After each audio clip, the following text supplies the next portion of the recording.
What's going on? A pluses, nerd mixes. It is your boy Indy Uchiha, and man, I'm bringing you a better episode of The Flash, season 7, episode 15, Enemy at the Gates. Um, Now, although there were a couple of things I didn't like about this episode, like the use of Chillblaine, the whole Joe and Kramer thing being a bookend to what's going and not propelling anything forward with their storyline. And Godspeed being used as the villain of the day again, which actually may go a little bit further, but it's still nowhere close to the Godspeed that we know from the comics. This was an interesting episode that dealt a lot around the comedy aspect of Barry being a giddy little girl when he thinks Iris is pregnant.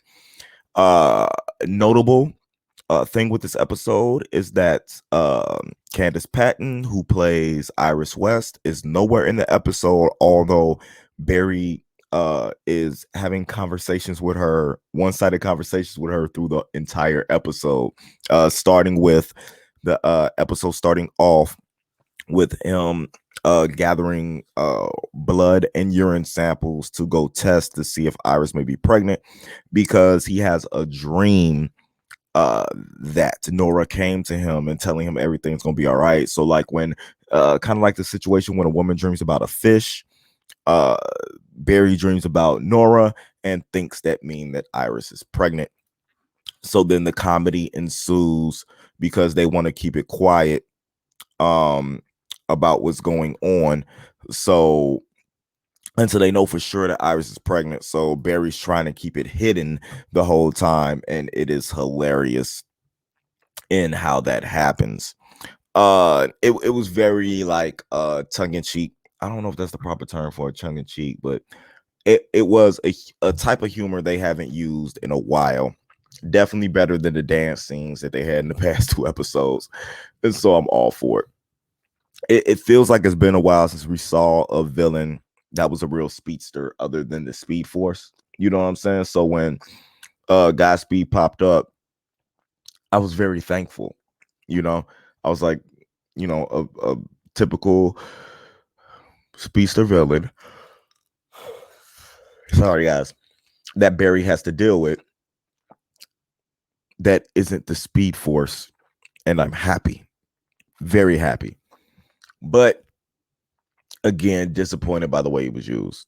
Um, it was a lot of running away from Barry because he was fighting multiple speed forces. As you saw from the thumbnail, I put three of them on there, but it was a total of 12 in this episode, and it was actually six trying to take down Barry at all time.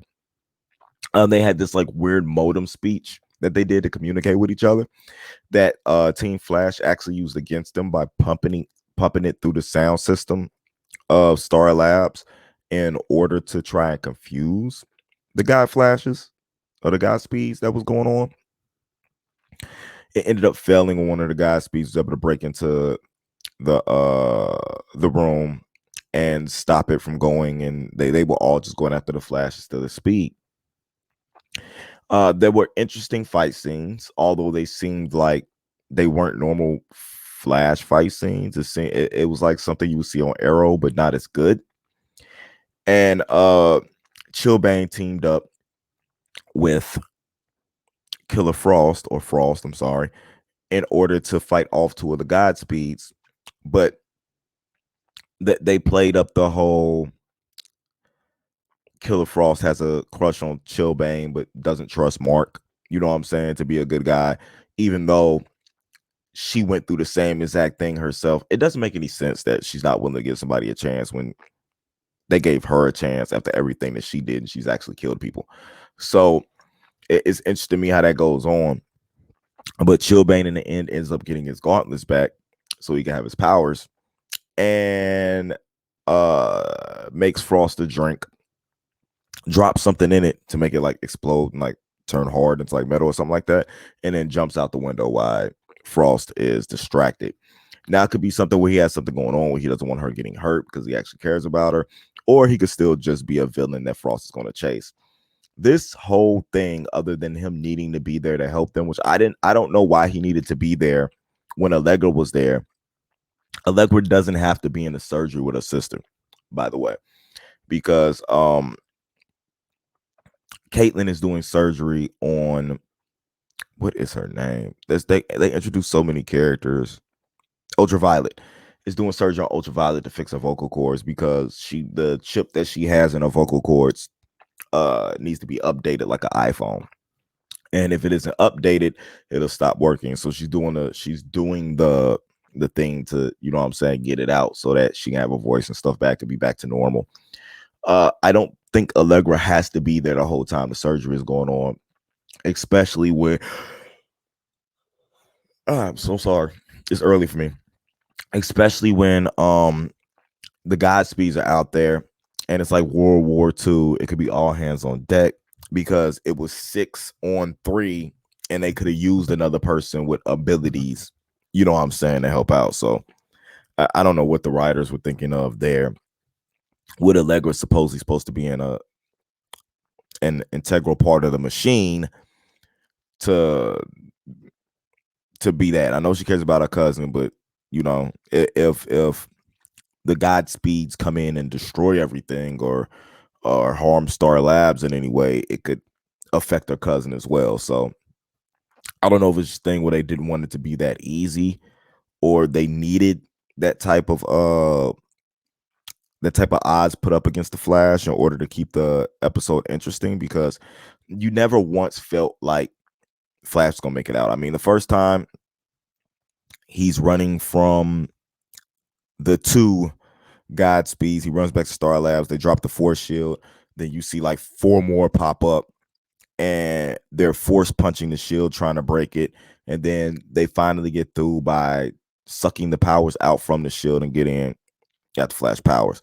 But at the end of the episode, 6 more Godspeed show up, but they're all fighting each other, and that's how the Flash gets away. And they have no idea why they're fighting each other.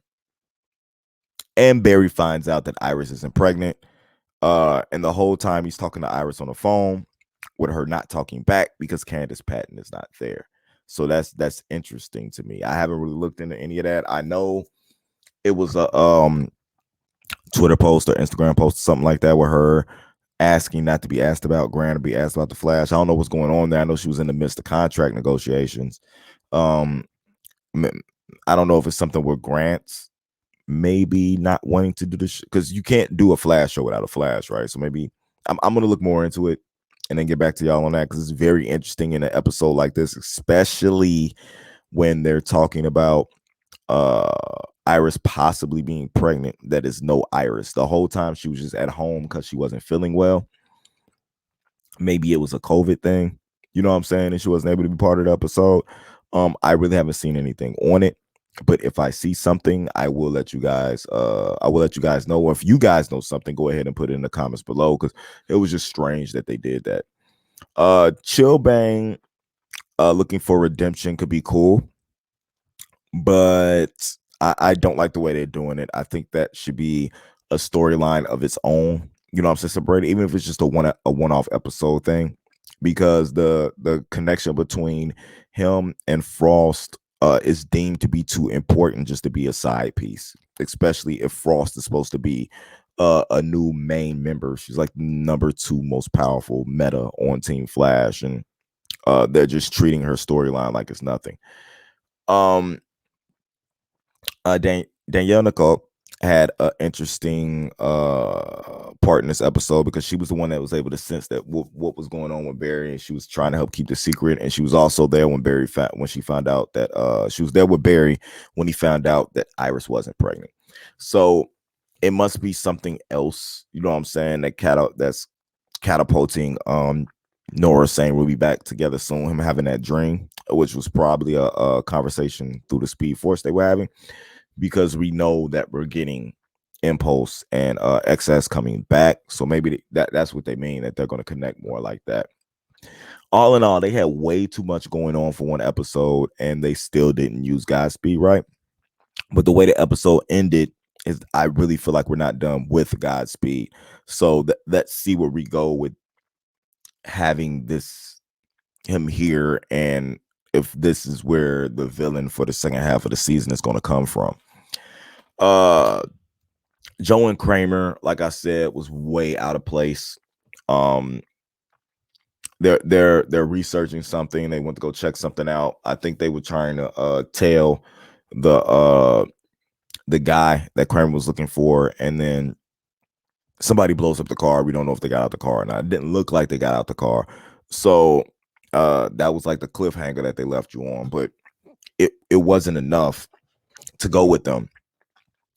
And I kind of feel like they want you to think that Kramer giving Joe a bunch of files redeems her. Like they want you to care about what's going on with Kramer. But to be totally honest with you, I was only worried about if Joe got out the car or not. I didn't even care what happened to Kramer because her character to me is not somebody that I care about because of the stuff that she put Team Flash through, especially Killer Frost.